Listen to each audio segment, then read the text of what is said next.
First lot to be arriving in Jim's boat. Another lot not far behind. Good evening, Freddie. Good evening, Mrs. Rogers. Is that the boat? Yes. Oh dear, already? Have you remembered everything? I think so. Lemons, cream, eggs, tomatoes, and butter. That's all, wasn't it? That's right. Oh, so much to do, I don't know where to start. No maids till the morning, and all these guests arriving today. Oh, calm down, Ethel. Everything's shipshape now. Looks nice, don't it, Freddie? Looks neat enough for me. Kind of bare, but rich folks like places bare, it seems. He was a strange sort of gentleman that built this place. Spent a lot of money on it, and then gets tired of it and puts the whole thing up for sale.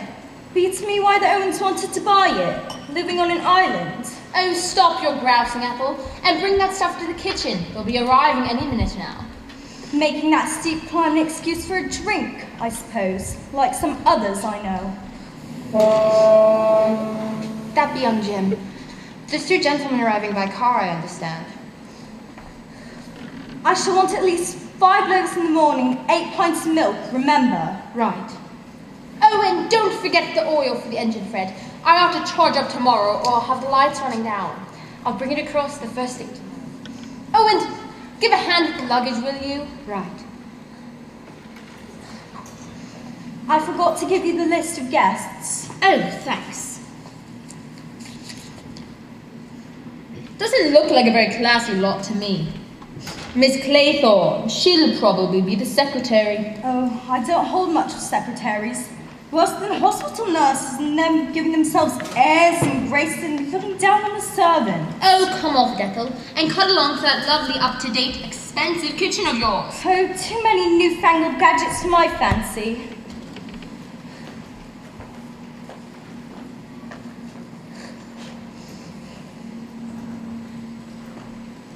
So, this is it. Oh, how lovely. Miss Claythorne. You're Rogers? Yes, good evening, miss. Good evening, Rogers.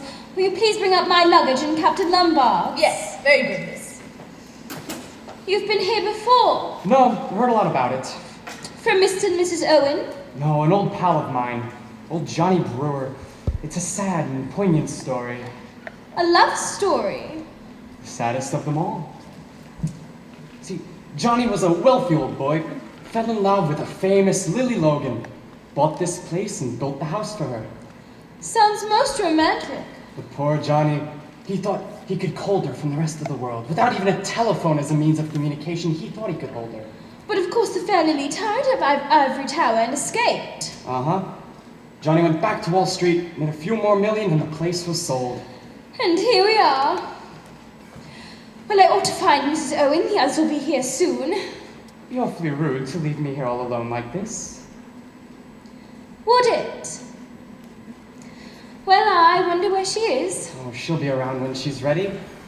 While we wait, do you mind if I have a drink? I'm rather dry. Of course. Rather dry after that stiff climb. What's yours? Not for me, not on duty. Good secretaries never off duty. Really? Oh, this is exciting. What? All this. The sea, the gulls, the beach, and this lovely house. I do think I'm going to enjoy myself. I think you are. I think we both are. Here is to you. You are very lovely. Where's Mrs. Owen? Oh, Mr. and Mrs. Owen won't be arriving until tomorrow, miss. I thought you knew. Tomorrow? But I have a list here of the guests expected, miss, if you'd like to have it. The second boatload is just arriving. thank you. How awful. I say you will be sweet and help me, won't you? I won't leave your side. Thank you. Seems silly to have brought only us in the first boat and all the rest in the second. That, I'm afraid, was design, not accident. Design? What do you mean? Well, I suggested to the boatman that there was no need to wait for the other guests. That and a few bucks, you soon started up the engines. You shouldn't have done that. They're not a very exciting lot, are they? I thought the young man was rather good looking. Immature, very immature, and very, very young. I suppose you would say a man in his 30s is more attractive. I don't think, my darling. I know. Who's in place you've got here? I'm Mrs. Owen's secretary. Mrs. Owen has been detained in London, I'm afraid, and won't be down until tomorrow. May I introduce Captain Lombard, Mr. Marston, Anthony Marston. Have a drink, sir? Yes, thank you. What do you have? Whiskey, gin, sherry? Whiskey, I think. Wonderful place you have here. I'm Mrs. Owen's secretary. Mrs. Owen has been detained in London, I'm afraid, and won't be down until tomorrow. All right, tell me when. Perfect. Hello. Davis. Davis is the name. Lombard. Mr. Marston, Miss Davis. Would you like a drink? Oh, Mr. Marston, pleased to meet you. I don't mind if I do. Bit of a stiff climb up here, but what a view and what a height. Reminds me of South Africa, this place. Does it? No, what part? Oh, you know, Natal, Durban. Really? Yes, well, here's Temperance. Do you, know South Africa well? Me? No. Well, it's the finest country in the world, sir. Gold, silver, diamonds, oranges. Anything a person could want, really. How do you do? General Mackenzie, isn't it? I'm Mrs. Owen's secretary. Mrs. Owen has been detained in London, I'm afraid, and won't be down until tomorrow. May I introduce to you Captain Lombard, Mr. Marston? Davis. Davis is the name. Can I get you a drink, sir? Thanks. You in the service? Formerly in the King's Army. Too tame for me in peacetime, so I quit. Pity. When? Where's Mrs. Owen? Miss Brent, isn't it? I'm Mrs. Owen's secretary. Mrs. Owen has been detained in London, I'm afraid, and won't be down until tomorrow. Indeed. Extraordinary. Did she miss the train? I expect so. Can I get you something? May I introduce Captain Lombard, Mr. Marston, General Davis. Davis is the name. May I take your bag? Do let me get you a drink. A dry martini, whiskey and soda, a glass of sherry. I never touch alcohol. She never touched alcohol. Suppose you know, young man, you left us all standing there on the wharf. I'm afraid, Miss Brent, that I was to blame for that. You see, It seems to me quite extraordinary. Mrs. Owen should not be here to receive her guests. Well, perhaps she's the kind of person who just can't help missing trains. Not at all. Mrs. Owen isn't the least like that. Perhaps it was her husband's fault? She hasn't got a husband. I should like to see my room. Of course, I'll show you. Mrs. Rogers is upstairs, miss. She will show you to your room. I'm afraid our host and hostess haven't arrived. My name's Lombard. Mine's Wargrave. How do you do? How do you do? Have a drink, sir? Yes, please. A whiskey. Davis. Davis is the name. I say, wonderful place they've got here. Quite unique. Yes, as you say, quite unique. Your drink, sir. Old Badger Berkeley rolled up yet? Who? Badger Berkeley, he roped me in for this party. When's he coming? I don't think he is coming. Nobody with the name Berkeley was on the list. Dirty old double-crosser. Just let me down again. Well, it's a beautiful island. Rather a beautiful girl, that secretary. Sure, they'll liven things up a bit. Let's go and explore. How is it? Confusing with the Owens not showing up. Agreed. I say amazing place for a holiday, right? Well, aren't you going to sit down? Well, to tell you the truth, you seem to be in my chair. I apologize. I didn't realize you were one of the family. Well, it's not that exactly. You see, I'm a member of the Benton Club. I've been for the past 10 years, and my seat is just about here. Can't get used to sitting anywhere else. Well, it seems to become a bit of a habit. Yes, it certainly does. To tell you the truth, I was a bit surprised when I got this invitation. Haven't had anything of the sort for well over 4 years. Very nice of them, I thought. Can I have your keys, sir? Yes.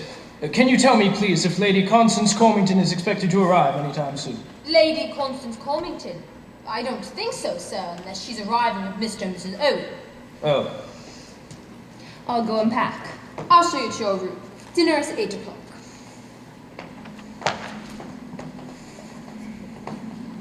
Here you are, miss. Uncle Rogers. How are you? Davis. Davis is the name. Hans Armstrong. Oh, Dr. Armstrong, I believe. Yes. Thought so. Never forget a face. Don't tell me I've forgotten one of my patients. Oh no, nothing like that. It's just that I'm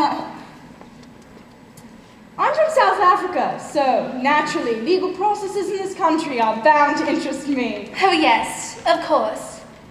Have a drink. Oh no thank you, I never touch alcohol. Do you mind if I do? Not a bit. I've been having a look around the place. It's quite wonderful, isn't it? Oh yes, wonderful. I thought just as I was coming across the mainland what a haven of peace this was. Too peaceful for some, I dare say. Wonderfully restful. Wonderful for the nerves. I'm a nerve specialist, you know. Yes, I did know. Did you come down by train? No, I drove down. Dropped in a patient on the way. Wonderful improvement. Excellent response. Best part of 200 miles, isn't it? Did it take you long? I didn't hurry. I never hurry. Bad for the nerves. Some handleless young fellow nearly drove me into a ditch near Amesbury, though. Shot past me at about 80 miles per hour. Disgraceful bit of driving. I ought to have had his number. Yes, if only more people would take the numbers of these young road hogs. Oh, yes, of course. Now, if you must excuse me, I must be having a word with Mr. Owen. Oh, but Mr. Owen won't be down. All right.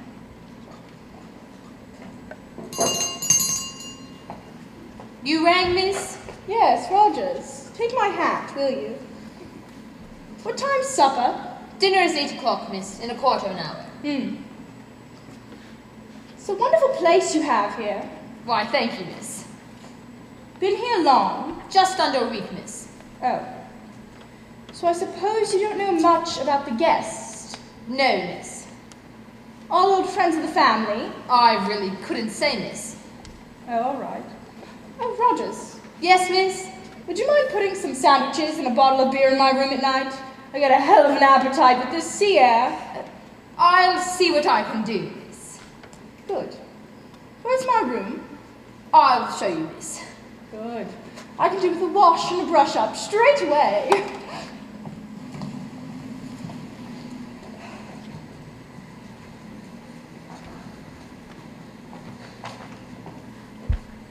Oh, there you are, Rogers. You ought to clear these dirty glasses.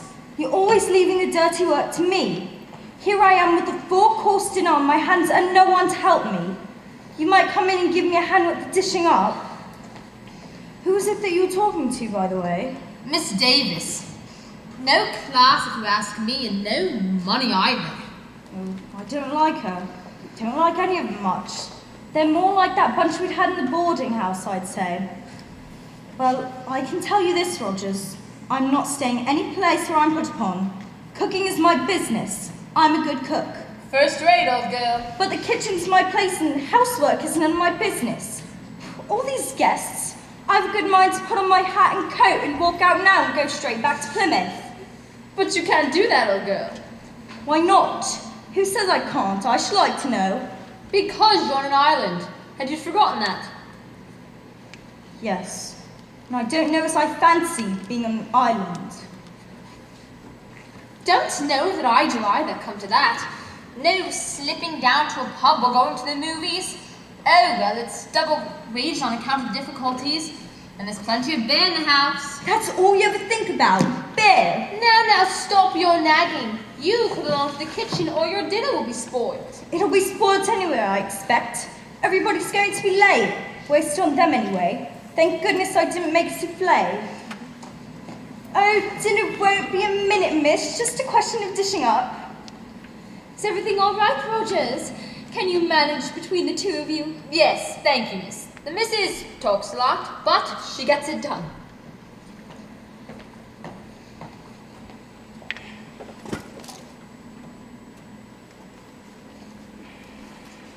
What a lovely evening. Yes, indeed. The weather seems very settled. How plainly one can hear the sea. Pleasant sound. And deliciously warm. Not like England at all. I thought you might feel a bit uncomfortable in that skirt. Oh, no, not a bit. It's rather tight, isn't it? I don't think so. You'll excuse me, my dear, but you're a young girl. You've got your living to earn. Yes. Well, a well-bred woman doesn't like a secretary to appear flashy. It appears as though you're trying to attract the attention of the opposite sex. A And would you say I do attract them? That's besides the point. A woman who deliberately sets out to seek the attention of men won't be likely to keep her job long. That depends on who she's working for. Really, Miss Claythorne? Aren't you being a little unkind? Young people nowadays behave in the most disgusting fashion. Disgusting! Yes, no-backed evening dresses, lying half-naked on beaches, all the so-called sunbathing. An excuse for immodest conduct and nothing more. Familiarity, Christian names, drinking cocktails. Look at the young men nowadays, decadent. So that young Marston, what good is he? Oh, and that Captain Lombard! What do you object to in Captain Lombard? I should say he was a man who lived a very varied and interesting life. The man's an adventurer, my dear. All this younger generation is no good at all. You don't like youth, I see. What do you mean? Nothing. I was just remarking that you don't like young people. And is there any reason why I should, pray? No, but it seems to me that you must miss an awful lot. You're very impertinent. I'm sorry, but that's just what I think. The world will never improve until we stamp out immodesty. Quite pathological. What did you say? Nothing.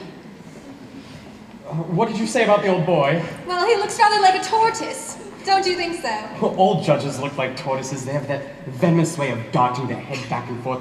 Justice Wargrave is no exception. Oh, I hadn't realized he was a judge. Oh yes, he's probably been responsible for sending more innocent people to their death than anyone in England. Ah, hello you. Do you two know each other? Dr. Armstrong, Miss Claythorne? Dr. Armstrong and I were just discussing about the old boys. Yes, I heard you, and so did he, I think. Oh, Sir Lawrence. Miss Brent, is it? There's something I want to ask you. Would you come out here, please? Yes. A remarkably fine night. Absolutely amazing guy. She did well over 100. Did you come from London? Yes, 208 miles. Did it in a bit over 4 hours. Too many cars on the road to keep it up, though. Touch 90 going over Salisbury Plain. Not too bad, eh? I think you passed me on the road. Oh, yes? You nearly drove me into a ditch. Did I? Sorry. If I had seen your number, I would have reported you. You were footling around in the middle of the road. Footling. Me. Footling. How about a drink? Good idea. Yes. Will you have one, Miss Claythorne? No, thank you.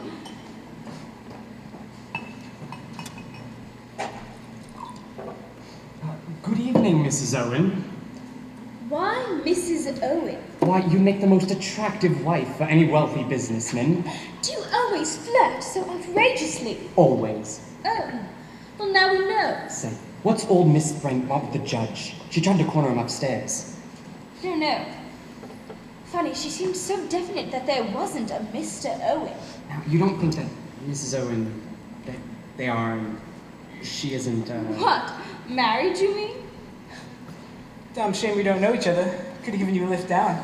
Yes, that would have been grand. I'd show you what I could do across Salisbury Plain. Tell you what, maybe we could drive back together. Oh, but I... But it seems damn silly. I've got an empty car. Yes, but she likes the way she's going back. Oh, look how adorable! It's 10 little soldier boys. That old nursery rhyme. What are you talking about, soldiers with nursery rhyme? 10 little soldier boys went out to dine. One choked his little self, and then there were 9. 9 little soldier boys sat up very late. One overslept himself, and then there were 8. 8 little soldier boys traveling in Devon. One got left behind, and then there were 7. Ladies and gentlemen, silence please. You are charged with these indictments, that you did respectively and at diverse times commit the following. Elizabeth Armstrong, that you did cause the death of Louisa Mary Cleese. Whitney Jane Blore, that you brought about the death of James Stephen Lender. Emily Caroline Brent, that you were responsible for the death of Beatrice Taylor. Vera Elizabeth Claythorne, that you killed Peter Ogilvy Hamilton. Philip Lombard, that you were guilty of the deaths of 21 men. John Gordon Mackenzie, that you sent your wife's lover, Arthur Richmond, to his death. Anthony James Marston, that you are guilty of the murder of John and Lucy Combs. Thomas Rogers and Ethel Rogers, that you brought about the death of Jennifer Brady. Lawrence John Walgrave, that you were guilty of the murder of Edward Seaton.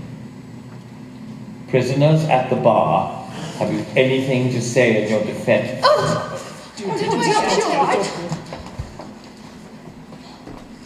It's nothing much. She's fainted. That's all. She'll be round in a minute. Get some brandy. Yeah, Rogers, get some brandy. Who was that speaking? It sounded what's going on here. What sort of a practical joke is this? Where the devil did that voice come from? Ah, here we are.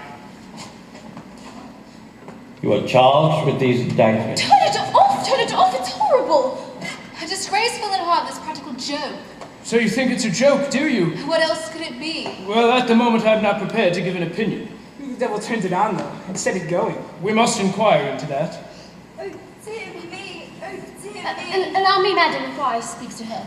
Ethel, it's all right. All right, do you hear? Pull yourself together. It's all right now, Miss Rogers. Just a nasty turn. Did I faint, miss? Yes. It was the voice. The awful voice. Like a judgment. Where's the brandy? Thank you. Drink this, Miss Rogers.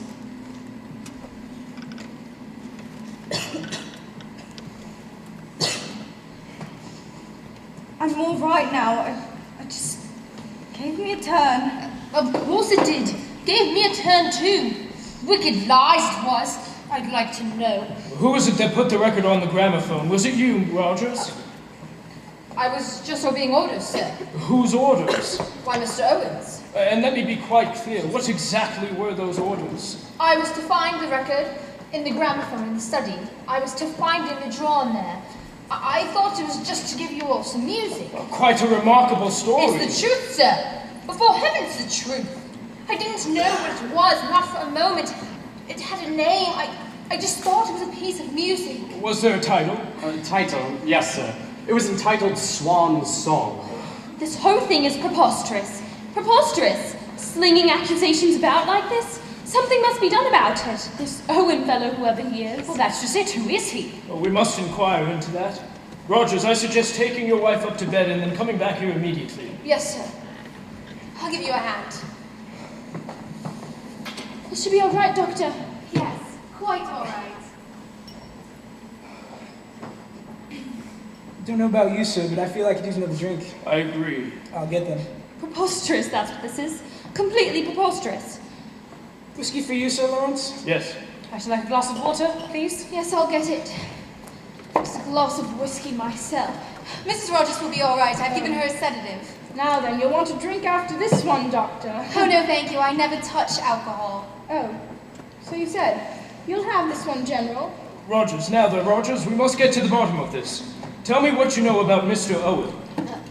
Well, he owns the place, sir. Yes, I am aware of that fact. What I want you to tell me is what you yourself know about the man. I can't really say, sir. You see, I've never seen him. What do you mean you've never seen him? We were engaged through the registry office, the Regina in Plymouth. Oh, that's a high-class firm. We can check that. Have you got the letter? The letter regarding us? Oh, yes, sir. Well, go on with your story. Well, that's it, sir. We came here on the 4th, like the letter said. Everything was nice, just new dusting and that. Well, what next? Nothing, sir, that's it. We received a letter yesterday by the Morning Post saying that Mr. and Mrs. Owen were to be detained, and if so, we were to do the best we could. And they gave orders about dinner and putting on the record. Well, Oh, here's that letter, sir. Headed Ritz Hotel in Thai prison. Coronation machine number 5. Quite new. No defects. Insign paper, the most common make. We shan't get much out of this. We might try it for fingerprints, but it's been handled too much. Quite the little detective. Got some fancy names, hasn't he? We're looking home in Owen. I'm a mouthful. I am obliged to you, Mr. Marston. You bring up a curious and suggestive point. I think the time has come for all of us to pool our information together about our unknown host. We are all his guests, and I think it would be profitable if we were to explain exactly how that came about. There's something very peculiar about all this. I received a letter with a signature that was not very easy to read. Purported to be from someone whom I had met at a certain summer resort 2 or 3 years ago. I took the name to be Ogden. I'm quite certain I'd never met anyone under the name of Owen. Have you got the letter? Yes, I'll fetch it for you. Miss Claythorne? Oh, yes. You see, I've never actually met Mrs. Owen. I wanted a holiday post, so I applied to a secretarial agency. Miss Grenfell's in London. I was offered this job, and I accepted. And you were never interviewed by your prospective employer? No, here's the letter. Soldier Island, Sickle Haven, Devon. Miss Vera Elizabeth Claythorne. I've received your name from Miss Grenfell's agency. I understand she knows you personally. I shall be glad to pay you the salary you ask, and shall expect you to take up your duties on August 8th. The train is the 12:10 from Paddington, and you will be met at Oakbridge Station. I enclose £5 for expenses. Yours truly, Una Nancy Ellen. Thank you. Mr. Marston. Don't actually know the Owens. Got a wire from a pal of mine, Badger Berkeley. Told me to roll up here. Surprised me a bit. I thought the old horse had gone to Norway. Haven't got the wire. Thank you. Dr. Armstrong? Under the circumstances, I think I may admit that my visit here was a professional one. Mr. Owen wrote to me about his wife's health. Her nerves, to be precise. He wanted a report without her being alarmed. He therefore suggested that my visit be regarded as that of an ordinary guest. And you knew nothing of the family previously. No. And yet you had no hesitation in obeying their summons.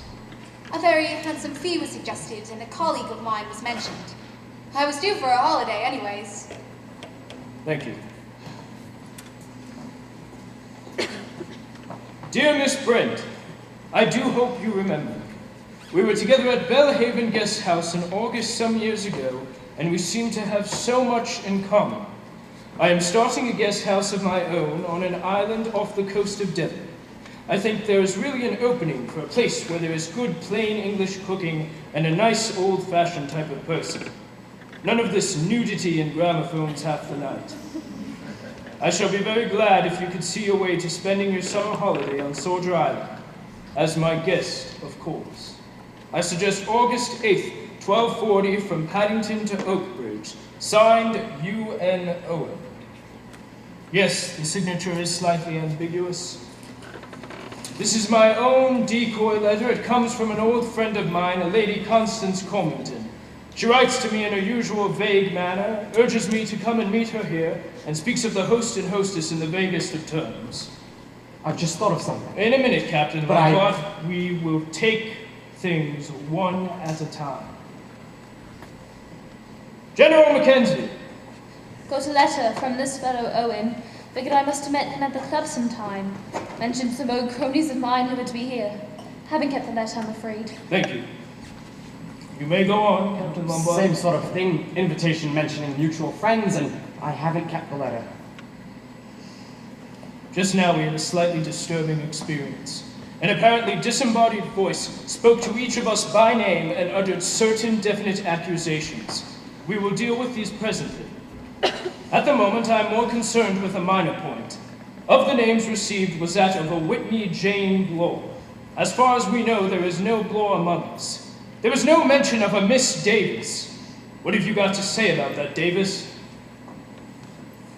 Cat's out of the bag, I suppose. I must admit, my name is not Davis. You are Whitney Jane Bloor? That's right. I'd like to add something to that.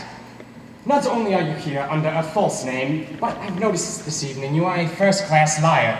You claim to have come from South Africa. Well, I know South Africa very well, and I'm prepared to swear you've never set foot there. You gentlemen have got me all wrong. I'm an ex-CID. Oh, she's a copper. Got my credentials and I can prove it.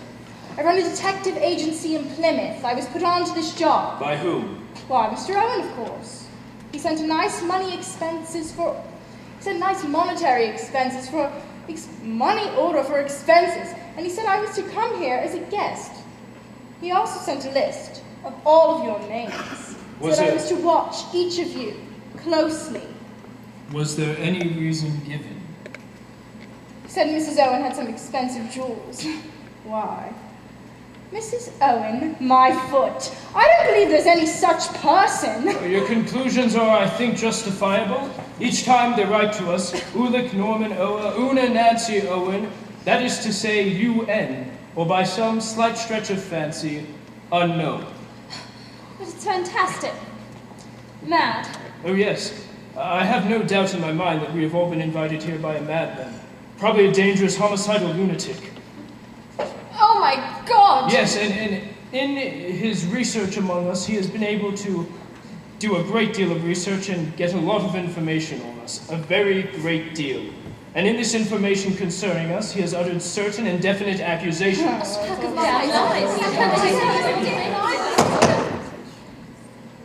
I wish to say this. Our unknown host accuses me of the murder of one Edward Seaton. I remember Seaton perfectly well. He came up on trial before me in June 1930 for the murder of an elderly woman. He was very ably defended and made a good impression on the jury in the witness box. However, on the evidence, he was certainly guilty. I summed up accordingly, and the jury passed a verdict of guilty. In passing sentence of death, I fully concurred with their verdict. An appeal was lodged on the means of misdirection. The appeal was dropped, and Seaton was duly executed. I wish to say this on the matter. My mind is perfectly clear. I did my duty and nothing more. I passed sentence on a rightly convicted murderer. Did you know Seaton at all? I mean, personally. I knew nothing of Seaton previous to the trial. He's lying. I'll swear the old boy is lying. Fellow's a madman. Absolute madman. Got a bee in his bonnet. Got hold of the wrong end of the stick all round. Feel I ought to say, though, no truth whatever about what was said about young Arthur Richmond. Richmond was one of my officers. I sent him on reconnaissance in 1917, and he died. Also like to say, resent very much Lure, my wife. Been dead a long time. Best woman in the world, absolutely. I've just been thinking, sir. John and Lucy Combs must have been a couple of kids around over near Cambridge. Beastly bad luck. For them or for you? Well, I was thinking for me, but of course you're right, sir. It was damned bad luck for them too. Of course, a pure accident. They ran out of some cottage or other. Had my license suspended for a year. Beastly nuisance. This speeding is all wrong. All wrong. Young men like you are a danger to our community. Well, I couldn't help it, just an accident. Might I say a word, sir? Go ahead, Rogers. There was a mention, sir. Me and my wife, Miss Jennifer Brady. There isn't a word of truth in it, sir. We were with Miss Brady when she died. She had always been in poor health, sir. Always from the time we came to her. There was a storm, sir, the night she died. The telephone was out of order. The doctor couldn't get to her. I went for him on foot, but it was too late. We had done everything we could for her. Devoted to her we were. Anyone would tell you the same. There was never a word said against us, sir.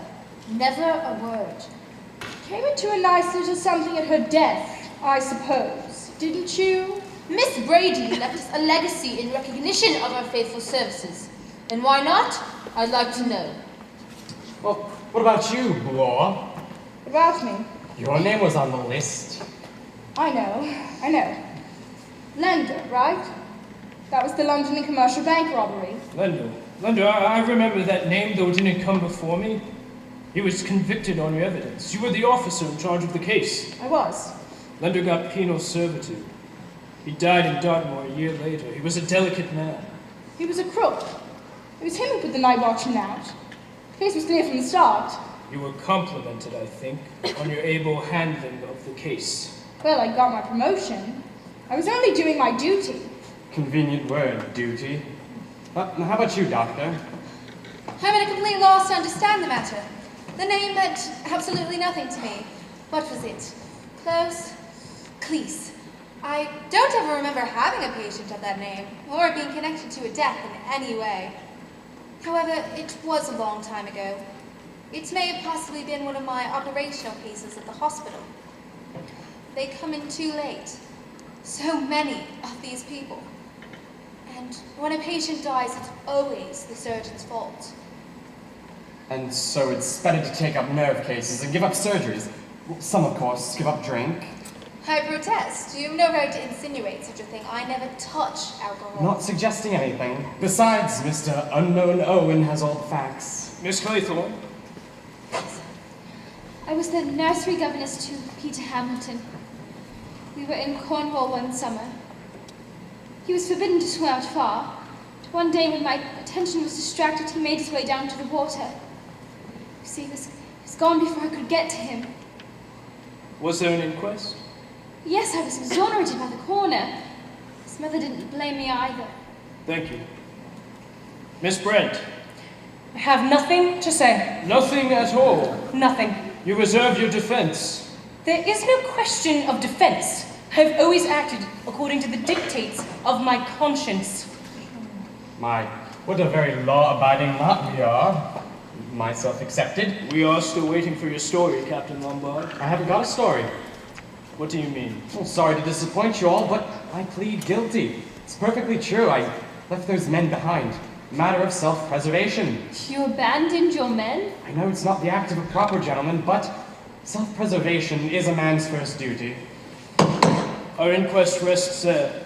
Tell me something, Rogers. Rogers, how many people are on this island besides ourselves, you and your wife? Well, there's none, sir. Nobody at all? No, sir. Thank you. Wait, don't go yet, Rogers. I'm not exactly sure as to why our unknown host has invited all of us here, but in my opinion, he's not sane, not in the accepted sense of the word. He could be dangerous. In my opinion, I think we should leave as soon as possible. I suggest tonight. You'll pardon me, sir, but there's no boat on the island. No boat at all? No, sir. Well, why don't you telephone the mainland? There's no telephone, sir. Fred Narracott. He comes over every morning, brings the milk and the bread and the post and the papers, and takes the orders. A bit unsporting, right? Well, things like a detective story. Positively thrilling. In my time of life, I have no desire for thrills. The legal life's narrowing. I'm all for crime. Here's to it.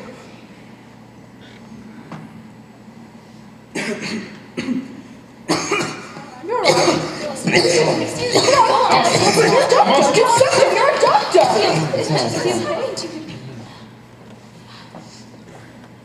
What is it? He's dead. Dead? Do you mean the fellow just choked out and died? You can call it choking if you like. He died of asphyxiation, right enough. Never knew a man could die just of a choking fit. In the middle of life, we are in death. A man doesn't die of a mere choking fit, General Mackenzie. Marston's death isn't what we call a natural death. Was there something in his whiskey? Yes. By the smell of it, cyanide. Probably potassium cyanide. Acts pretty well instantaneously. Could he have put it in the glass himself? Suicide?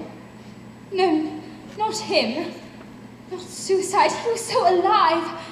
He was enjoying himself. Oh, look. It's one of the soldiers off of the mantelpiece. And it appears to be broken.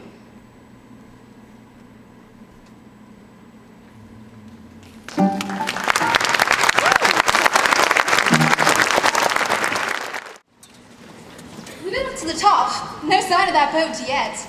Oh, it's still very early. Oh, I know. But still the fellow who brings the milk and the bread and all that should be here by now. No sign of any breakfast. Where is that fellow Rogers? Don't let's bother about breakfast. How's the weather looking? Rather a grey sky. The wind's picking up a bit. An old man on the train said we were due for dirty weather. I shouldn't wonder if he was right. I wish that boat would come.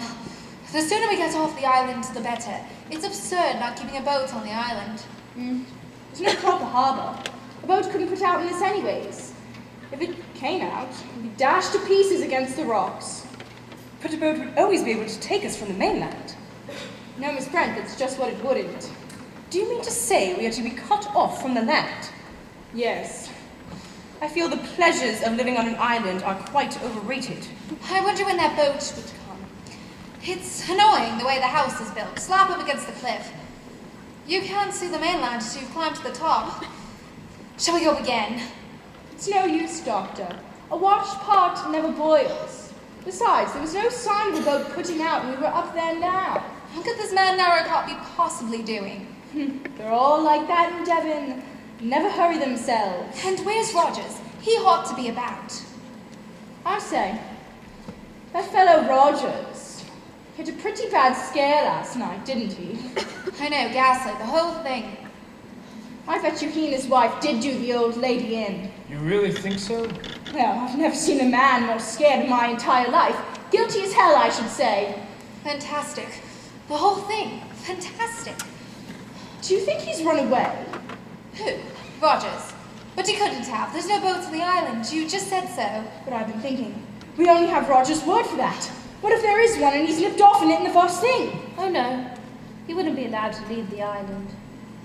Sleep well, General. I dreamed. I don't doubt about that. I dreamed of my wife Leslie, you know. Oh, yes. I do wish that man Narrowcott would come. Who's Narrowcott? The bloke who brought us over in the boat yesterday. Was it only yesterday? I know. I feel like that too. Crazy records, suicides, it's all about a person can handle. I tell you all, I shan't be sorry to see the back of Soldier Island. I give you my word. So you don't understand? How strange. I don't like the look of him. Probably Marston suicide. After it, he looks years older. Say, where's that poor young fellow now? In the study. I put him there myself. Dr. Armstrong, I suppose it was suicide. What else could it be? I don't know, but suicide. You know, I had a funny feeling in the night. This Mr. Unknown Owen. What if he's on the island? Rogers may not know, or he might have been told not to say so.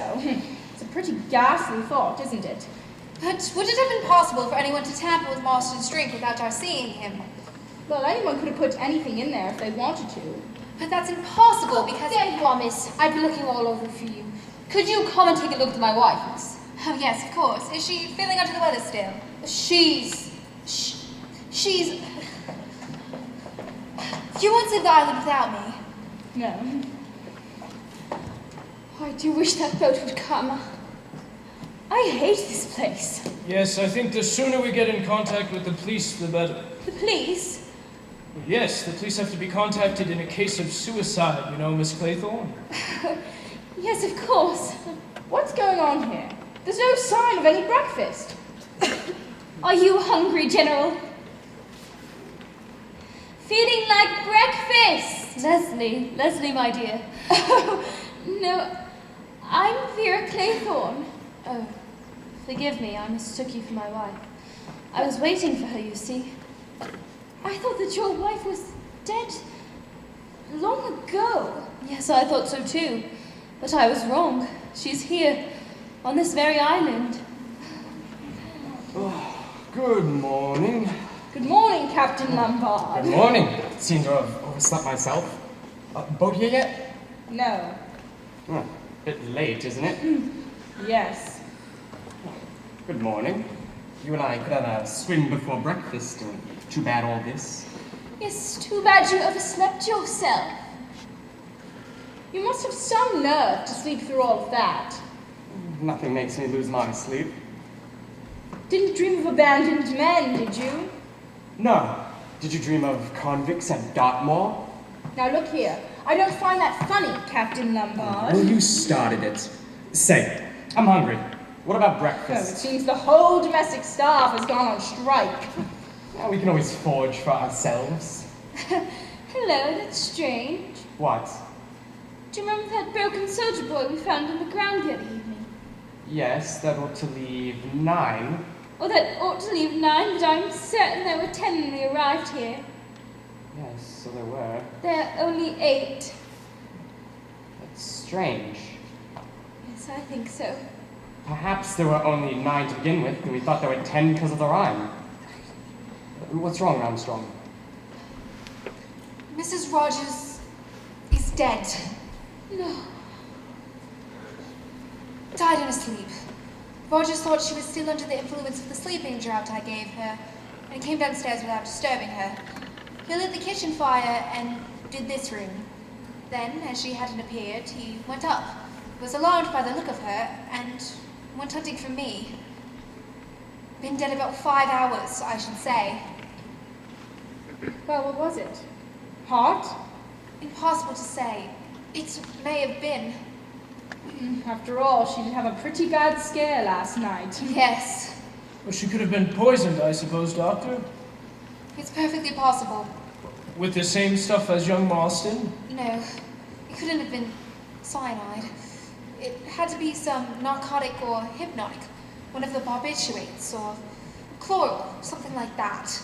Doctor, you said you gave her some sleeping powder last night? Oh, yes, I gave her a mild dose of luminol. Didn't give her too much, did you? Certainly not. What do you mean? All right, no offense. I'm just saying, if she had a weak heart, it's possible. Impossible to say without an autopsy, Miss Bloor. Tell me, Armstrong, what would the procedure be if the death had occurred in one of your private patients?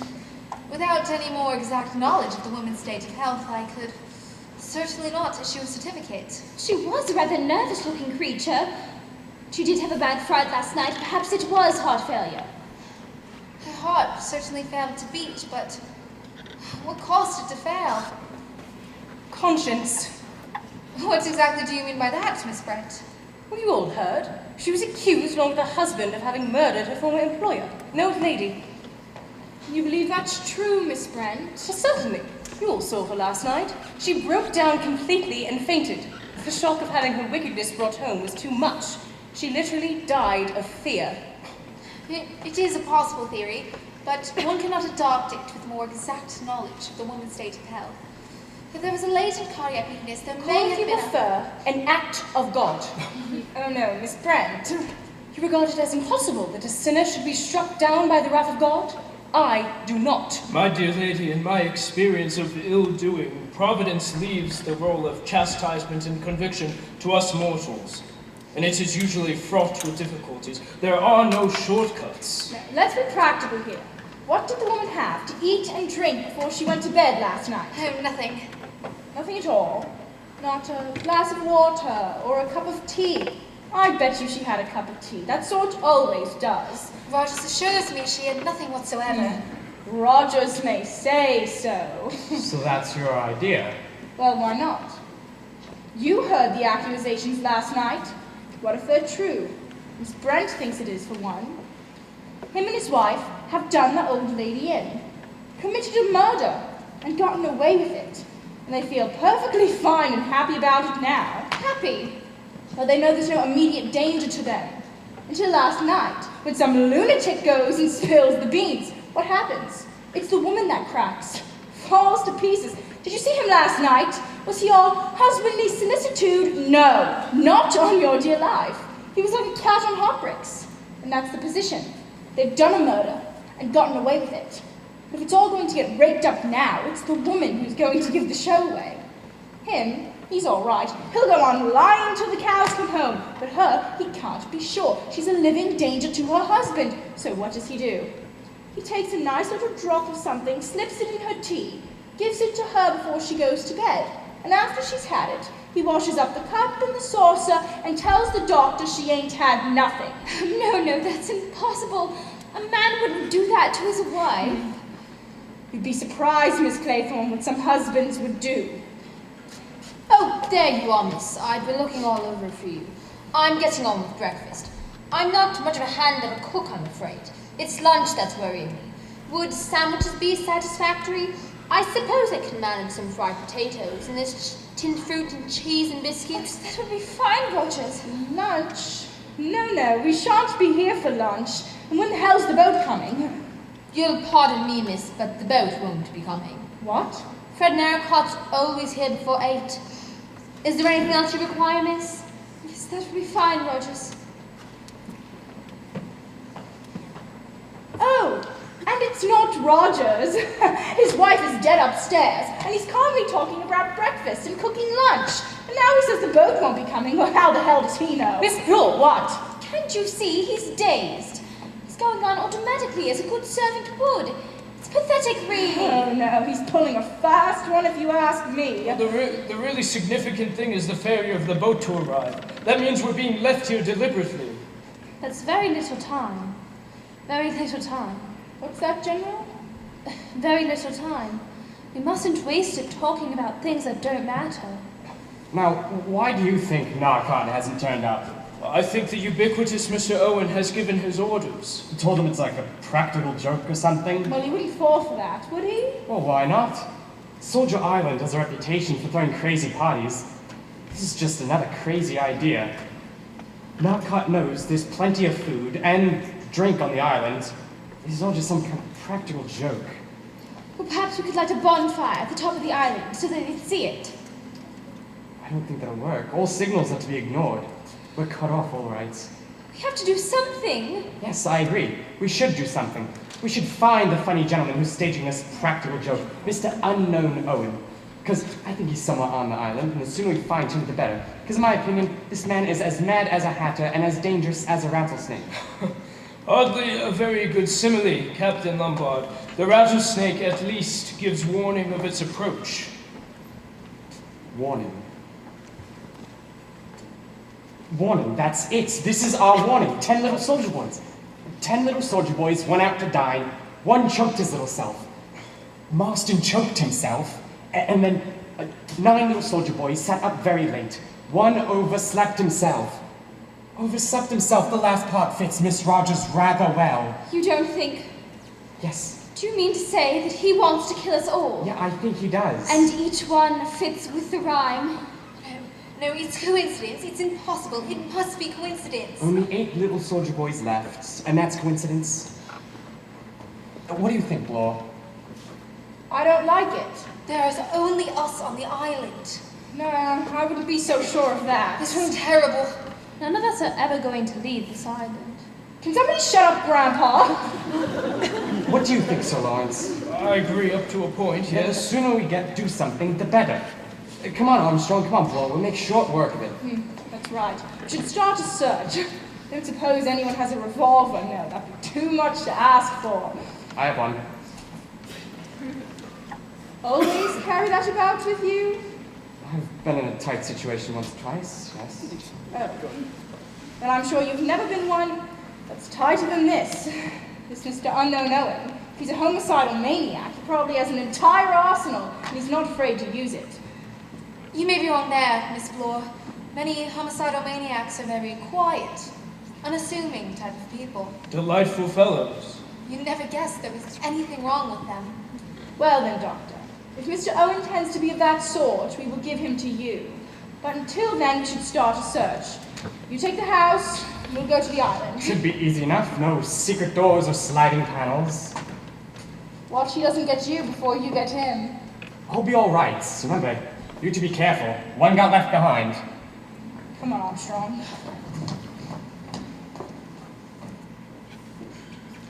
Quite an energetic young man, that Captain Lombard. Yes. Don't you think he's right? I mean, if there is somebody on the island, they'll be bound to find him. It's practically a bare rock. I think the problem needs brains to solve it rather than brawn. Where are you going now? I'm going out to sit in the sun and think, my dear young lady. Where did I put that other skein of wool? Did you leave it upstairs? Shall I go and find it for you? No, I'll go. I know it's likely to be. Of course.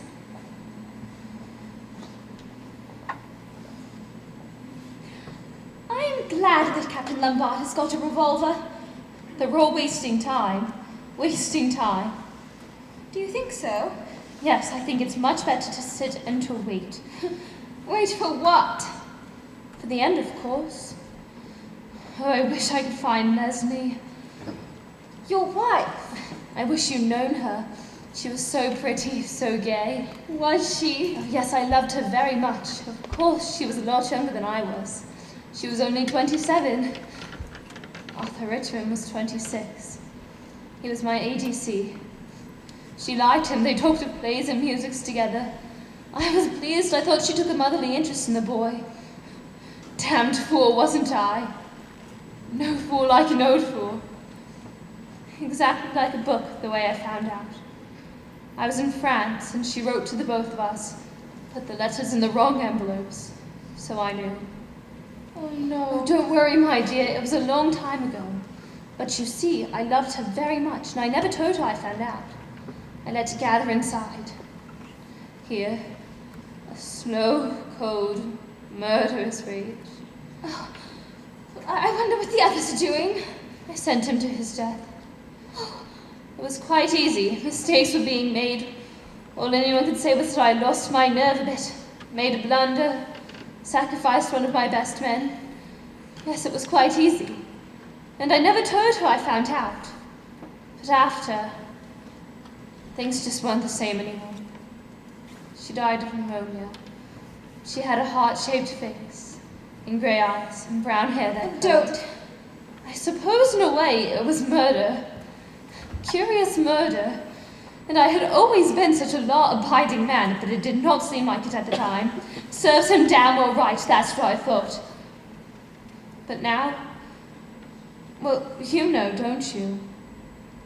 What do you mean? You don't seem to understand. I thought you would. I thought you'd be glad, too, that the end was coming. We're all going to die, you know. I don't know. You're very young. You haven't gone to that part yet. The relief, the blessed relief when you haven't got to carry the burden any longer. General. Don't talk to me that way. I wish to sit and to wait for Leslie to come to me.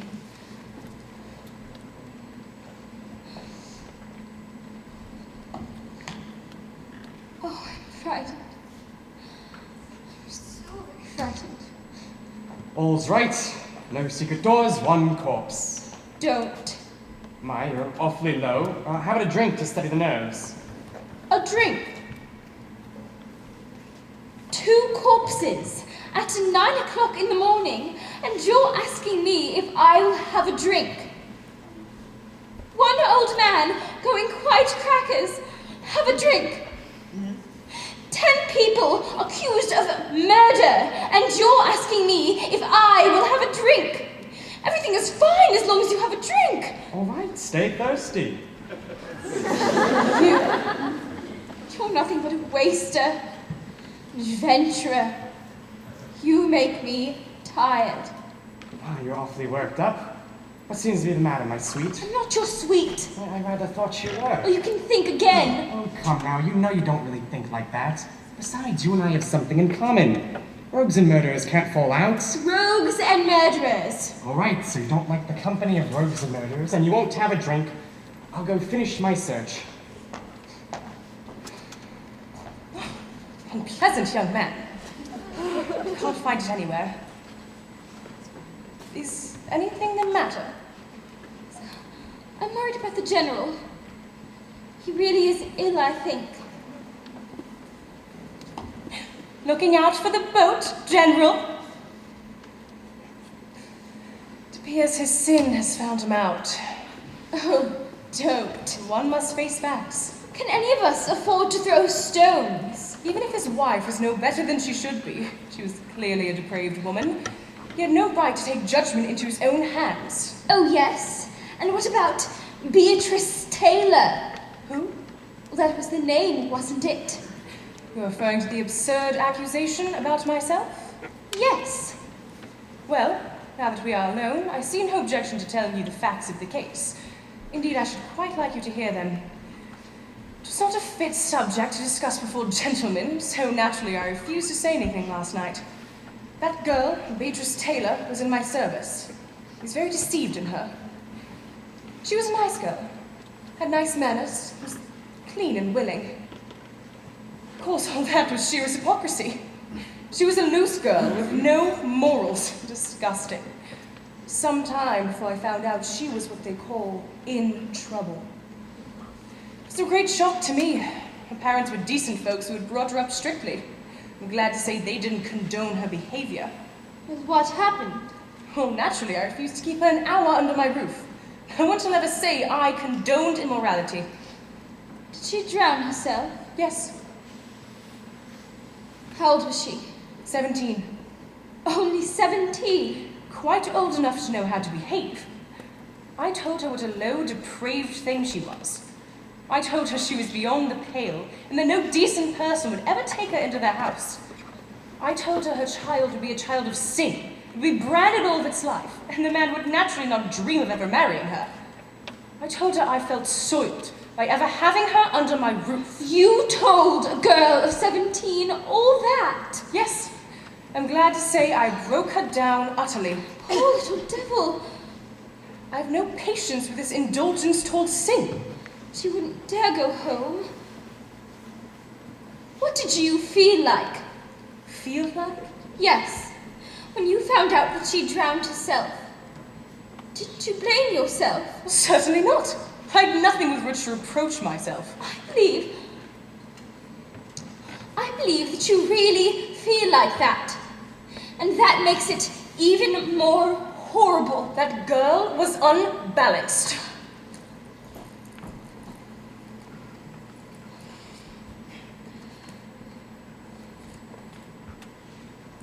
The nations are sunk in the pit they have made. In the snare they set, their foot is caught. In passing sentence, the Lord is manifest. The wicked are trapped by the work of their own hands. To the netherworld, the wicked shall turn back all the nations that forget God. Breakfast is ready. Be quiet. Excuse me, miss, do you know who the gentlemen are? Breakfast is ready. I believe that Sir Lawrence is out taking in the sun. Armstrong and Bloor searching the island. I shouldn't bother about them. For the needy shall not always be forgotten, nor shall the hope of the afflicted forever perish. Shall we go in for breakfast, Miss Brent? I don't feel like eating. Breakfast is ready. Rise, O Lord, let not man prevail. Let the nations be judged in your presence. Strike them with terror, O Lord. The nations know that they are but men. Reading aloud, Miss Brent. It is a custom of mine to read a portion of the Bible every day. A very good habit, I'm sure. What did you find? There's no cover on the island. No caves. No one could hide anywhere. That's right. What about the house, Lombard? Nothing. I'll swear there's no one but ourselves on the island. I've been over it from attic to cellar. Breakfast is getting cold. Breakfast? Come on, Bloor. You've been yelping for breakfast all morning. Let's eat, drink, and be merry, for tomorrow we die. Or who knows, perhaps even today. You ought to be ashamed of such levity, Captain Lombard. Ah, come, General, we can't have this. Breakfast is ready, I say. Good God. One got left behind. There's a knife in Mackenzie's back. No, Jesus! He's dead. He's dead. No, it's not possible. How? There's only us on this island. Well, exactly, my dear lady. Don't you find it quite strange that this clever and crafty criminal is always comfortably one step ahead of us, and he knows exactly how we are going to act and plans accordingly? There's only one place, you know, where a successful murderer could have half a chance of getting away with it. One place? Where? Here, in this room. Mr. Owen is one of us.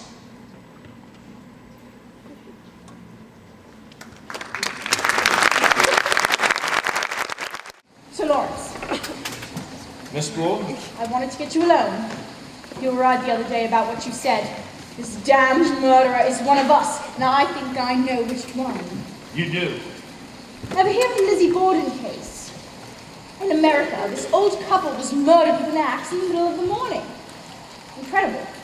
The only person who could have done it was the daughter of a respectable, middle-aged spinster. Incredible. So incredible they acquitted her, but they never found any other explanation.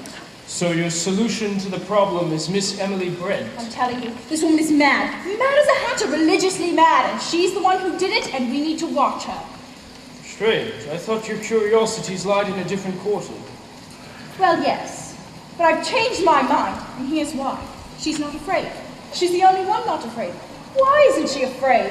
Because she knows she has nothing to be afraid about. Well, I'm not going to disagree with you there. We've made coffee. It's rather cold in here. Yes, it's surprising what a wonderful day it was this morning. Are Philip and Roger still out? Yes, well, there's no way a boat could put out in this anyways. Miss Brent, Allow me. you're right on insisting that we have lunch, and having some whiskey with it. I feel much better. The court always adjourns for lunch. All the same, it's still a nightmare. What are we going to do about it? Well, we must hold an informal court of inquiry.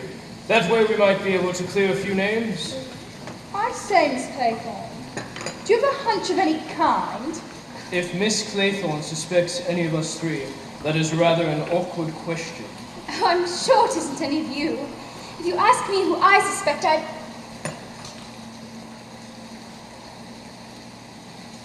say Dr. Armstrong. Armstrong? Yes. Because you see, she's had far and away the best chance of killing Mrs. Rogers. What, with her being a doctor, she could have easily slipped her an overdose of that sleeping stuff.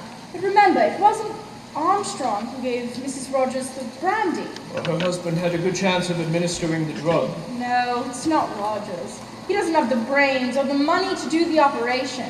Besides, did you see him last night? He was scared stiff. Oh, quite a storm out there. Oh, it's only you. Who did you think it was? Beatrice Taylor? I beg your pardon? No boat to put out in this. Is that coffee? Good. I'm taking the coffee now. Such restraint in the face of danger is nothing short of heroic. I do not, of course, profess to be a weather prophet, but I should say that a boat, even if it knew of our plight, would be able to reach us under 24 hours. Even if the wind were to settle, the sea is yet to go down. You're awfully wet. Do you think it would be possible to swim? Could someone swim to the mainland? Swim. It's over a mile. In this sea, you would be dashed on the rocks and drowned. Drowned? Drowned in the pond. I beg your pardon, Miss Brent. After dinner nap. It is terribly cold in here. I could light a fire if you'd like, miss. That would be a good idea, Rogers. Sound scheme, Rogers. Oh, and also, does anybody know what's become of the top bathroom curtain? Bathroom curtain. Are you going bats too, Rogers? The bathroom curtain? Yes. Scarlet. Silk, it's missing. Anyone seen scarlet silk curtains? No. No good, I'm afraid, Rogers. Oh, that's all right. Only I thought it was odd. Everything on this island is odd. I'll get some sticks and a few knobs of coal and get an ice fire going. I suppose that he would like some nice hot coffee. Softly wet.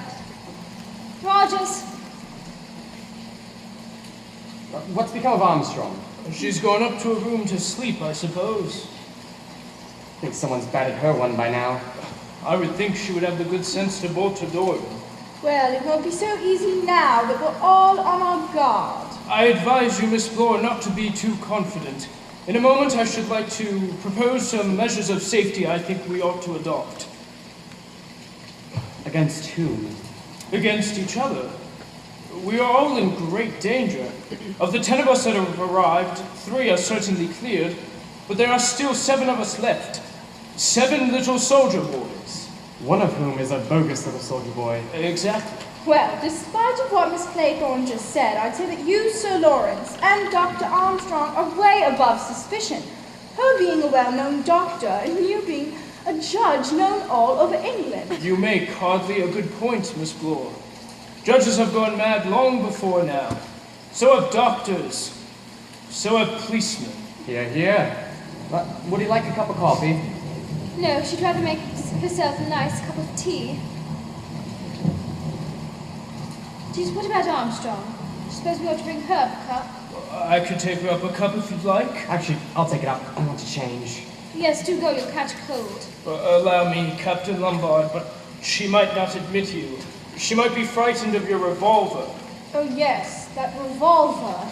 I'd like a word with you about that. Do go and change, Philip. What were you going to say? I'd like to know why you brought a revolver on what you thought was going to be a social visit. Well, I've led a very adventurous life. It's become a habit of taking one about with me. I've been in a jam once or twice, and it's a pleasant feeling having one handy. Wouldn't you agree? We don't carry them. Now, I want the truth about this gun. My, what a damn suspicious lady you are, Paul. I know a fishy story when I hear one. Oh, if it's about that revolver, I'd like to hear what you've got to say. Oh, well, I was invited here as a guest of Mrs. and Mr. Owen. The writer said they had heard I had a good reputation for being a good man in a tight place. They said there might be some danger, and if I kept my eyes open, I'd be all right. I'd never have fallen for that. Well, I did. I was bored. God, how I was bored in that tame country. It was an intriguing proposition, you must admit. Too vague for my liking. That was the whole charm of it. It aroused my curiosity. Oh, well, curiosity killed the cat. Yes, quite. Do go and change, please. I'm going. The maternal instinct, I think it's called. Don't be ridiculous. That's an off story. If it is the truth, why didn't he tell it to us last night? He may have thought that it was exactly the emergency for which he had been prepared. Perhaps it is. Hardly likely. It's just Mr. Owen's little bit of cheese to get him into the trap with the rest of us. He must have known him well enough to rely on his curiosity. That man, he's off. I wouldn't trust him a yard. Are you such a good judge of truth? We must get out of here. We must before it's too late and... The one thing we must not do is give way to fears. Sit. I'm sorry. I'm sorry. Rather a case of physician, heal thyself. It's just I've been rather overworked lately and run down. Sleeping badly? Yes. I keep dreaming. Hospitals. Operations. A knife at my throat and Real nightmares. Yes. Do you ever dream you're in court, sentencing a man to his death? Are you referring to one Edward Seaton? I wish to say that I shouldn't lose a minute of sleep over Seaton. He was a cold-blooded murderer. The court was inclined to let him off easy, but I could see. I cooked Seaton's goose. It's cold in here. Yes, I wish the Rogers would hurry up. Yes. Where's that fellow Rogers? He's been a long time. He said he'd got to get some sticks. Sticks. Sticks. My God, sticks. My God. Is one gone? Are there only 6 left? There are only 5. Rogers. Philip and Rogers? No, not Philip. What the hell is blow off like a madman? Have you seen Rogers? No, why should I have? 2 more soldiers have gone. 2? I thought it was you. Well, what is it? In the scullery. Is he? He's dead. Ah, With an axe. Someone must have come up behind him when he was chopping sticks.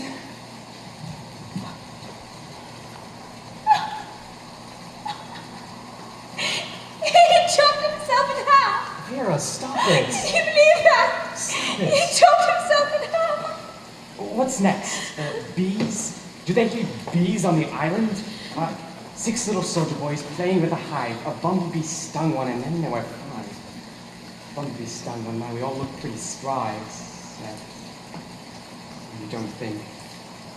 Miss Brent. Miss Brent.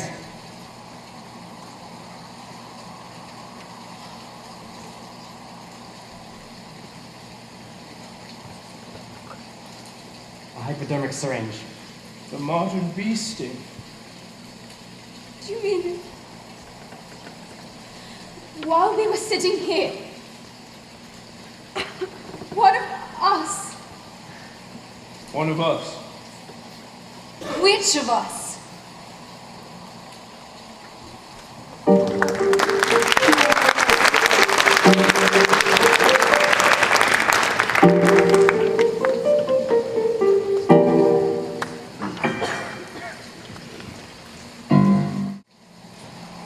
Little soldier boys sitting in a row, looking at each other and waiting for the blow. New version up to date. I hardly think this is the moment for facetiousness. I have to relieve the gloom somehow. It's this damn power plant running low. Say, let's play a nice round game. How about we create one called Suspicions? A suspects B, B suspects C, and so on. Let's start with you, Blore. Well, we all know who you suspect. Sticks out a mile. I'm your fancy, aren't I? But I won't say no to that. You're awfully wrong. Abstract justice isn't my thing. All I know is you've acted suspiciously from the start. You've told 2 different stories, and you brought a revolver, and now you say you've lost it. I have lost it. Oh, that's a likely story. I even suggested that you should search me. Oh, you haven't got it on you. Oh, no, he hasn't got it on him. He's too smart for that. But you know where it is. Oh, so you think I've cached it somewhere, ready for the next time? I wouldn't be surprised. God, if I wanted to kill the lot of you, I could have shot you all by now. Pop, pop, pop, pop. That's not the big idea, though, is Oh, it? the crazy touch. My God, I'm saying enough. The doctor says there are some lunatics. You wouldn't even know are lunatics. I'd say that's true enough. Can't just sit here, doing nothing. Surely there must be something we can do. If we lit a bonfire, perhaps. It is, I'm afraid, a question of time and patience. The weather will clear, and then we can light a bonfire or a flare or send a signal. A question of time? Time? We haven't got time. We shall all be dead. I think that the measures we've adopted are adequate. I tell you, we shall all be dead. All but one. He's thinking of something. He's thinking now. Poor, what was her name? Louise? Was it nerves that made you do it in, Doctor? No. It was drink. I used to be a heavy drinker, God help me. I was drunk when I operated, my hands shaking all over the place. I can remember her now. A big, heavy, countrified woman. And I killed her. So I was right. Sister knew, of course. But she was loyal to me. Or to the hospital. I gave up drink. I gave it up altogether. I went in for a study of nervous diseases. Rather successfully. 1 or 2 lucky shots. Good results. With 1 or 2 important women, they talked to their friends. In the past year, so I've been so busy I've hardly known which way to turn. I got to the top of the tree. Yeah, until Mr. Unknown Owen, and soon down will come Cradle and the Doctor and all. Will you stop? You're damn sneering and joking. Please, we cannot afford to quarrel. All right, I'm sorry. It's just this terrible inactivity that gets on my nerves. I think we have adopted the only measures possible. So long as we follow them, recurrence of the tragedies that have occurred is, well, must be impossible. We've all submitted to a search, and we know that nobody has got a rifle or knife amongst his person, nor has anyone got cyanide or poison. So long as we stay, as I say, in sight of each other, we are fine. But we shall need food and sleep. Food. Well, That's what I say. Obviously, the murderer's only chance is to get one of us detached from the rest. So long as we prevent that, we are safe. Safe? My, you're awfully silent, Vera. There isn't anything to say. Besides, it's this awful waiting. Waiting for the hours to go by, and yet feeling like they might be the last. What time is it? 8:30. Is that all? No, I feel the same. Oh, how about the candles? There's still a whole pack left. The weather's clearing up a bit. What do you think, sir? Perhaps. We mustn't be too optimistic. The murderer seems to have everything on his side. Even the weather is falling in with his plans. Well, what about the food idea? I could go make a pot of coffee. Would that be nice? You four stay here, isn't that right? Well, no, I think it would be inadvisable to eat or drink anything you had prepared without sight of each other. Oh, you don't like me, do you? Well, it's not a question of likes or dislikes. Not much gets past you, Sir Wargrave. If you won't take offense to me saying you're my fancy. I think this is hardly the moment for any of us to indulge in the luxury of taking offense. See, I don't think it's you, Blore.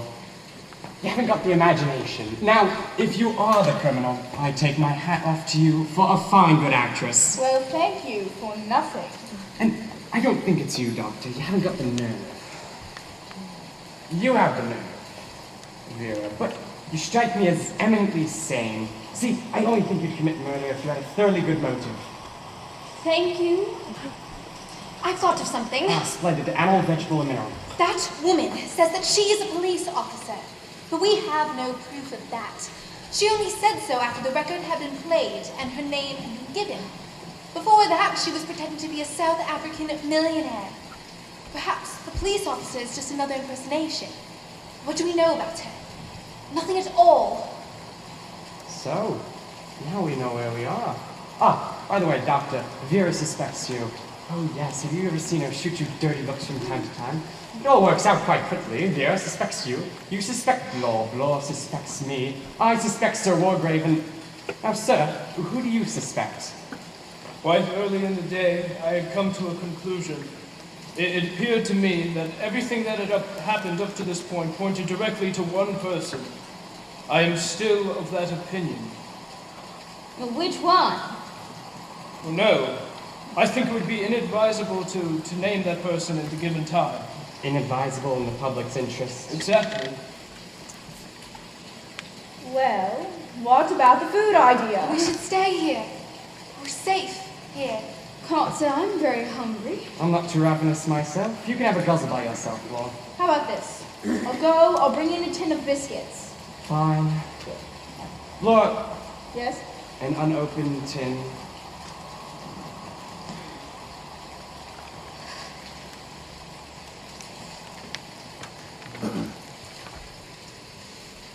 I wonder what did happen to those curtains.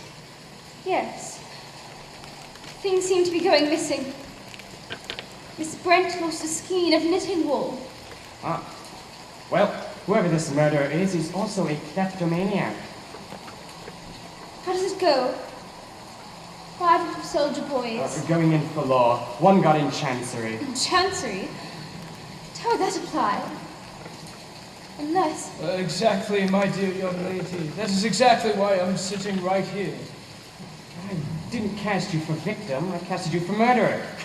That awful rhyme keeps going round and round in my head. I think I will never forget it until I die. Blore's been a long time. Perhaps the big bad wolf got her.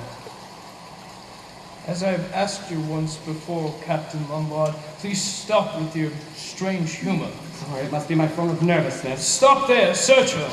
Oh, God. Find what you like. Take one? No, thank you. I'm sure I really ought to have There's one. nothing on her. Wouldn't eat anything. I warn you, she will eat them all. You don't understand the point of being funny about it. Starving ourselves won't do any good. Oh. How are we off for cigarettes? I haven't got any. I've run out as well. Fortunately, I'm a pipe smoker. Oh, I believe I've got a whole box up in my suitcase. I'll go get them. You'll stay where you are. These are actually pretty good. What are they? Cheesy celery. That girl ought to have had some. Her nerves are in a bad state. Oh, I can't say I agree with you there, Doctor. Miss Claythorne strikes me as a very cool and resourceful young lady. Remarkably so. So, that's your idea, that she's the guilty party. Hardly likely. What's the As long as we tackle an unopened bottle of it. Vera! Miss Claythorne, are you all right? Who's there? Philip, where are you? I've lost you. Here I am. Where's Dr. Armstrong? I'm in the hall hunting for matches. Forget about matches, grab some more candles. Luckily, I have a lighter. Now, what happened? The window was open in my room. It blew out the candle as soon as I opened the door. In the dark, I felt a long strand of seaweed wrap around my neck. I thought in the dark I was being strangled by a cold, wet hand. I don't wonder you yelled. Who put that seaweed there? I don't know, but whoever it was, they'll wish they were never born. Who's that? Don't worry, Miss Claythorne, it's just me. Who fired that shot?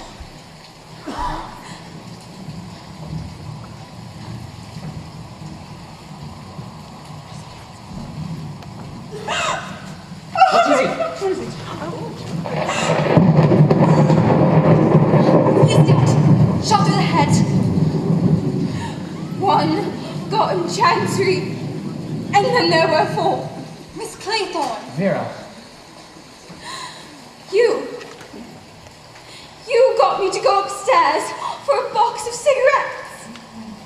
And you put that seaweed there. You got me out of the way so that you could kill that helpless old man in the dark. You're all crazy. All of you. That's why you wanted that red shower curtain. And Miss Brent's skein of knitting wool.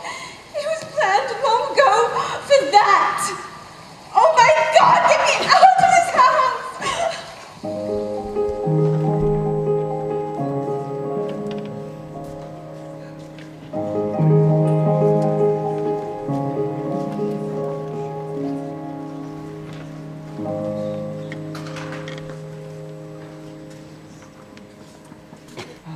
3 little soldier boys sitting in a row, thinking as they guzzle who's the next to go.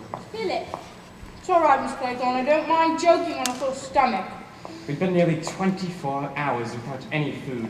That does lower the morale. Funny though, somehow in daylight everything feels different. You can't forget there is still a homicidal lunatic on the loose. Why is that one doesn't feel so jittery about it anymore? It's because now we know without a reasonable doubt who it is. Eh, Blore? That's right. It was before, looking at each other, wondering which. I said all along that it was Armstrong. You did, my sweet, you did. Until you went completely bats and suspected us all. Yes, it does seem quite silly in the light of day. Very silly. What's happened to her? Well, we know what she wants us to think has happened. What did you find? One shoe, just one shoe sitting prettily on the cliffside. Inference, Dr. Armstrong has gone off her onion and committed suicide. Yes, well, it's all very circumstantial. Even the one little soldier boy that's off the mantelpiece. Seems a bit overdoing it. I mean, if she was just going to kill herself, she wouldn't go through all that trouble. Yes, but we know she didn't actually kill herself. She had to make it seem like she was the 7th victim, all according to plan. Suppose she really is dead. I'm suspicious of death without bodies. How funny. There are 5 dead bodies in there, and we've just been sitting here eating biscuits. The feminine disregard for the facts. There are, in fact, 6 dead bodies. No, she's right. There are only 5. Did you count Miss Rogers? I counted her. She's the 5th. Yeah.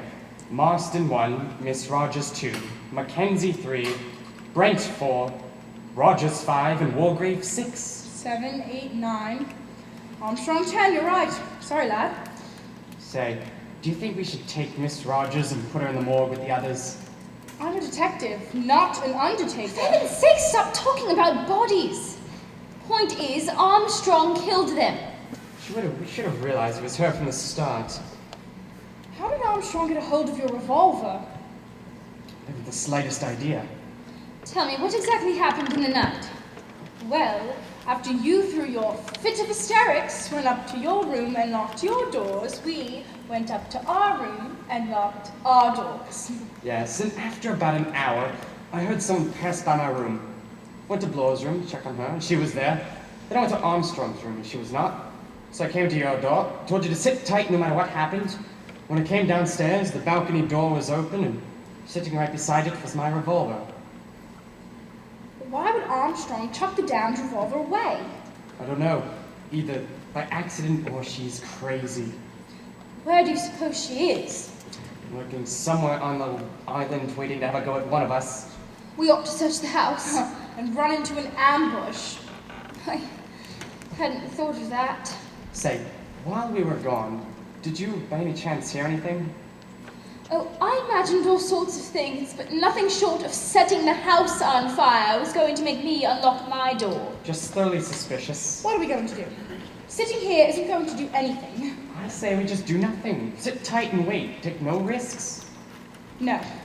I want to find her. My, what a dog of the bulldog breed you are, Blore. Say, without prejudice, you did go in for a spot of perjury, didn't you?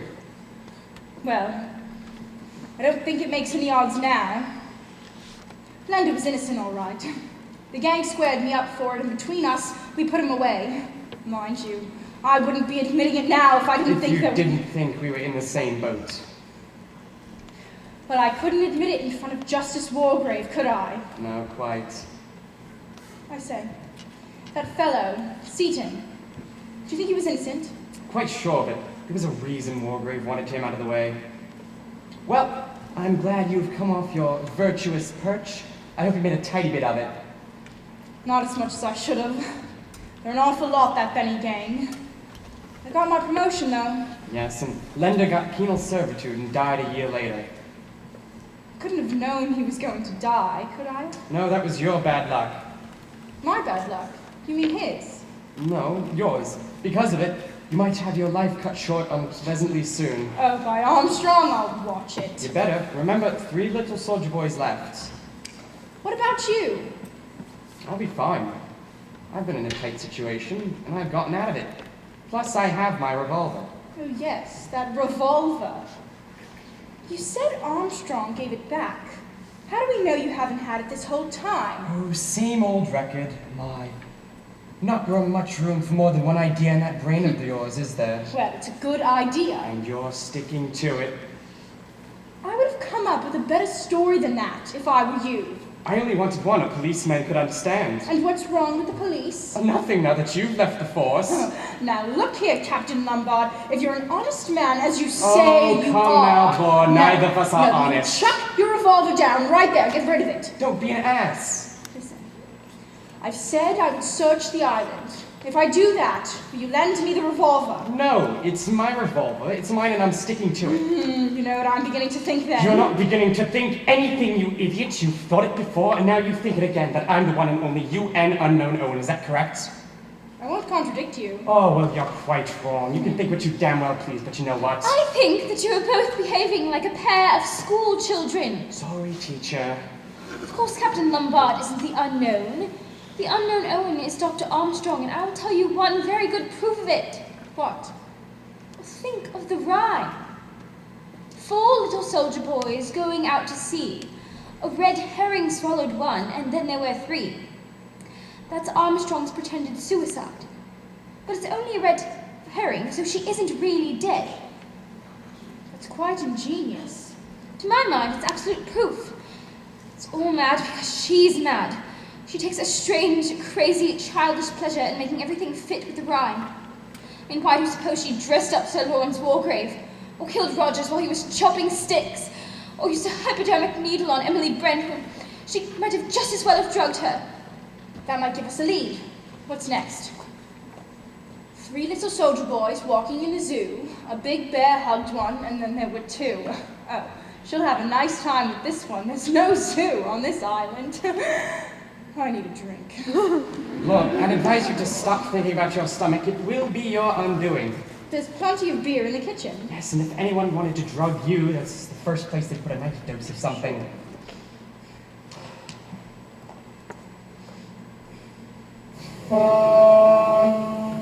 What's that? Is that a boat? A boat! Oh, a boat! Oh!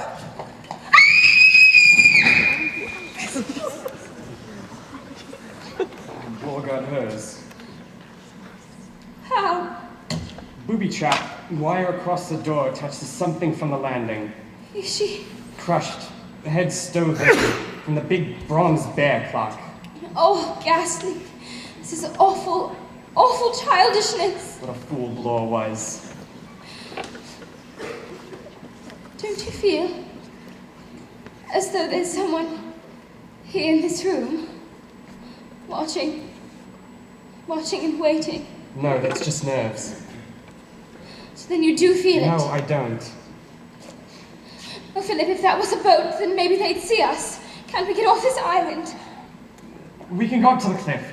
We can see if help is approaching. It's a sheer drop on one side, and we can see if anyone's approaching from the house. Anything is better than staying here. Won't you be awfully cold in that skirt? I would be colder if I were dead. Perhaps you're right. Quick reconnaissance. Philip, do be careful. I'm not Blore, and there's no window directly above. Hello, what is that? What? Down by the rocks. Philip. That looks like a body. Wait here. I'll go have a look.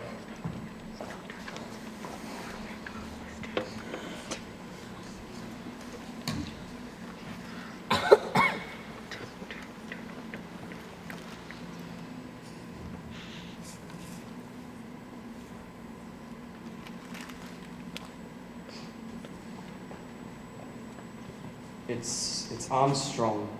Dead. Washed up at high water mark. So there's no one on this island. No one at all. Except us two. So, now we know where we are. Now we know where we are. It's a clever trick with the wire across the door. Wargrave always knew you were clever. You. So you did kill the little boy, didn't you? No, I didn't. Please believe me. Please listen to me. Oh, you better make it a good story. But it's not a story. It's the truth. I didn't kill that child. It was someone else. Who? A man. Peter's uncle. I was in love with him. Oh, this is getting quite interesting. Don't sneer. It was hell. Absolute hell.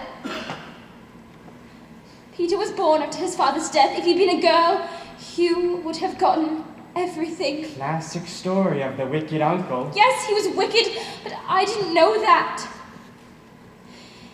He said that he loved me, that he was too poor to marry. There was a rock that Peter always wanted to swim out to. Of course, I told him he couldn't do it. It was too dangerous. One day I had to go back up to the house for something that I'd forgotten. When I got back, I saw Peter making his way down toward the water. I knew he hadn't had a chance. The current had already got him. I flew towards the beach, but Hugh tried to stop me. Don't be a fool, he said. I told the little ass he could do it. Go on, this is interesting. Well, he tried to stop me, but I pushed past him and I got away. I plunged into the water after Peter, but by the time I got there, it was too late. He was gone. And everything went off at the inquest. They called you a plucky girl. And then you didn't mention of Hugh's involvement in the ordeal. Do you think that anyone would have believed me? Besides, I really was in love with him. Oh, and then I suppose Hugh let you off afterwards. Do you think I ever wanted to see him again? Oh, what an accomplished liar you are, Vera. Can't you believe the truth when you hear it? Then who killed Blore? Wasn't me, and Armstrong's dead. Now, I've broken most of the commandments in my time, and I'm no saint, but there's one thing I won't stand for, and that is murder. You won't stand for murder. What about those men you left to die? It's so damn funny, I didn't. What do you mean? For once, mark you, I played the hero. I risked my life, left them my food, ammunition, and my gun. I took a chance in the bush. By some miraculous luck, I made it out alive. But not in time to save the lives of my men. Then word got around that I had deliberately abandoned my men. But there's life for you. Do you actually expect me to believe that? Why, you actually admitted the whole thing. I know, I got such a kick out of seeing their faces. You can't fool me with a stupid lie like that. Blast you. Why didn't I see it before? It's there in your face. The face of a killer. You won't fool me. Oh, Philip. I feel as though I'm going to... Now! You cunning little devil! If you come one step nearer, I'll shoot! You are young, lovely, and quite mad.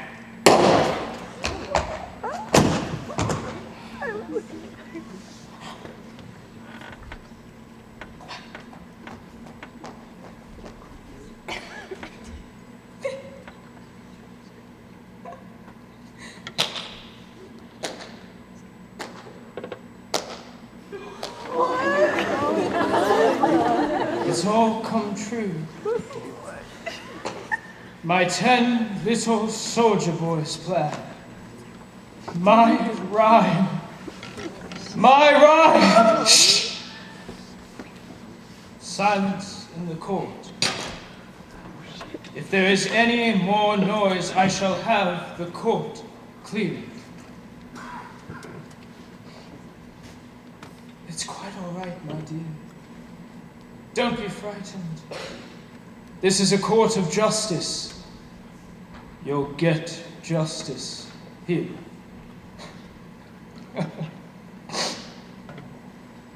You thought I was dead. You thought I was a ghost. Armstrong said I was dead. But that was the clever part of our plan. Said that we'd fix up my supposed death so that I should be free to spy upon the guilty one.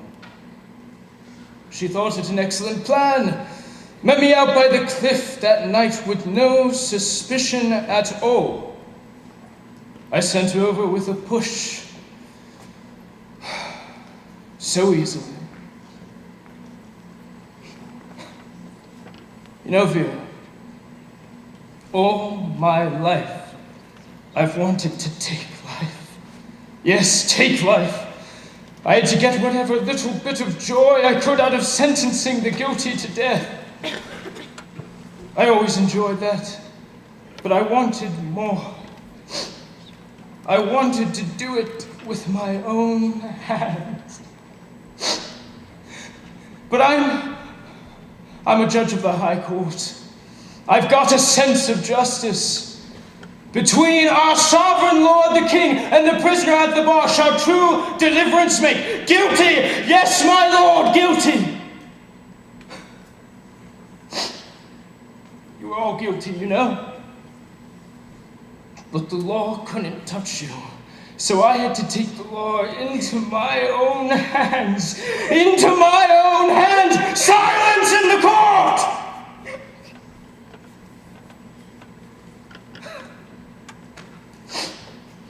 Funny how Mr. Owen knew the exact number of glasses to set.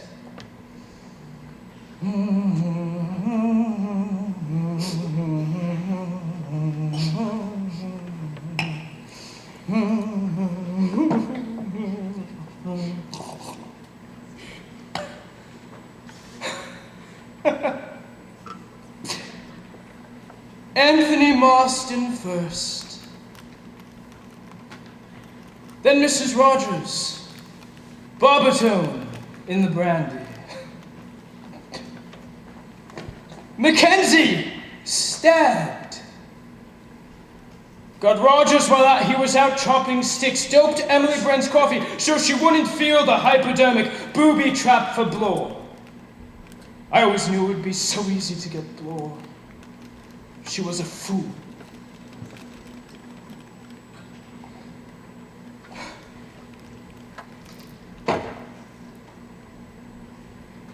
Returning the revolver was a clever touch.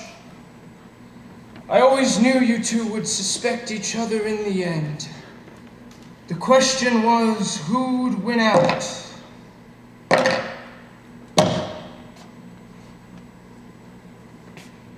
I banked on you, my dear. The female of the species. Besides, it's always much more fun to have a girl in the end. Prisoner at the bar, do you have anything to say as to why sentence should not be passed on you? Well, Vera Elizabeth Claythorne, I sentence you to death! Stop it! Stop it! I'm not guilty! We all must plead not guilty! Unless you're going all out for a verdict of all-out insanity! But you're not mad. I'm mad, but you're not. But I am innocent! I didn't kill that child! I never wanted to kill him! You are judge. You know when a person is guilty and when they are innocent. I didn't kill that child! So you didn't kill him after all! No! Well, it doesn't matter much now, does it? I can't spoil my lovely rhyme. My 10 little soldier boys.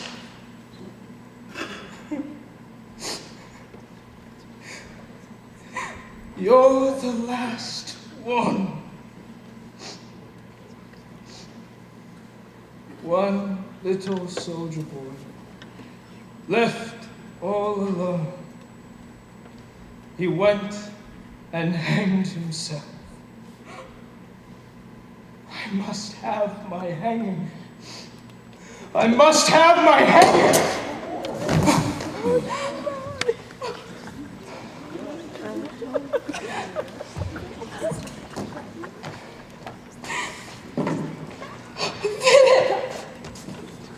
It's all right, it's all right. I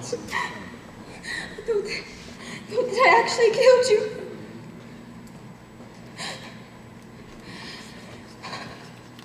She'll never forget this. Yes, you will. There's another ending to that rhyme. One little soldier boy left all alone. We got married, and then there were none.